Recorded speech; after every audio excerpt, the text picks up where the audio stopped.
আমি আসলে অনেক বড় একটা বিপদে আছি। আপনারা যদি আমাকে সাহায্য করতে রাজি হতেন তাহলে আমার অনেক উপকার হতো। অনেক কি বিপদে আছেন যদি একটু বাঙালি বলতেন, তুই আমরা চেষ্টা করতে পারি।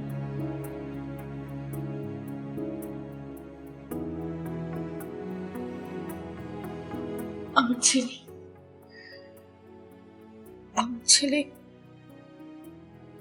6 মাস আগে কিডন্যাপ হয়েছে, হাইজ্যাক করে নিয়ে গেছে ওকে কেউ।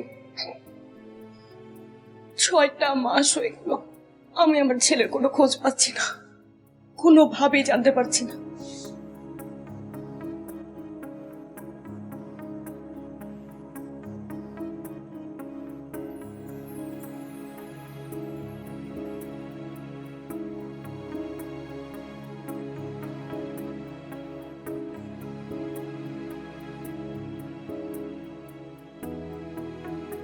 তা না হলে কি কি করবি তাহলে? আমাকে হুমকি দিস তুই? তোর এই হুমকিকে আমি ভয় পাই? আল্লাহ সহায় থাকলে তোদের সৃষ্টি করা বিপদে আমার কিচ্ছু যায় আসে না। টাকা তো কি, একটা পয়সা তোকে আমি দিব না। রাখ তুই ফোন, আর খবরদার কোনোদিন ফোন দিবি না।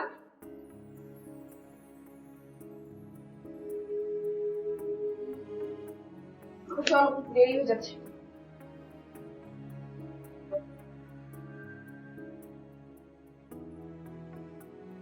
শেষ পর্যন্ত যখন জানতে পারলাম কারা আমার ছেলেকে কিডন্যাপ করেছে এবং তারা বারবার আমাকে ফোন দিয়ে হুমকি দিচ্ছে, টাকা চাইছে, বলছে টাকা না দিলে ওকে মেরে ফেলবে। আমি জানি না কিভাবে, আমি বলতে পারবো না, কোনো অলৌকিক ঘটনা এটা একটা হতে পারে। অলৌকিক ভাবে আমি যে ওদের পিছু করছি ওরা জেনে যাচ্ছে।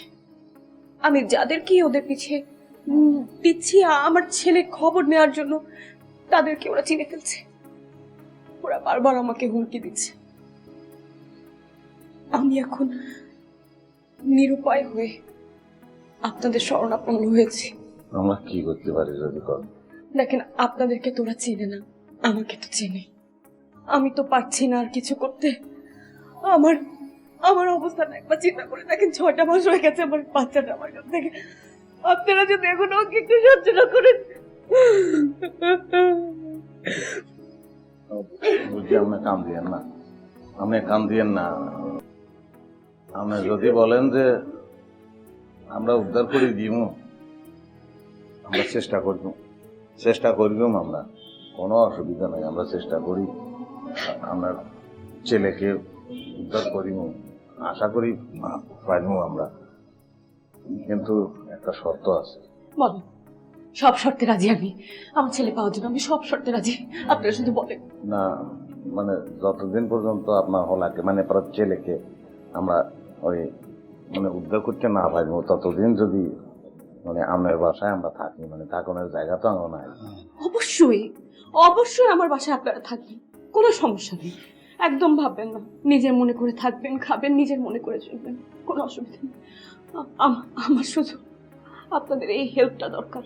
না আমি এমনি আগে যে পেশায় আসছিলাম বুঝছেন, আমরা দুইজন, আমরা মনে করেন আমরা হাঁটবো, মানে সেই অভিজ্ঞতার জায়গা তো বলতেছি। একটা হলা তাকে মানে তাকে তো উদ্ধার করি আনন্দ, সেটা আমরা।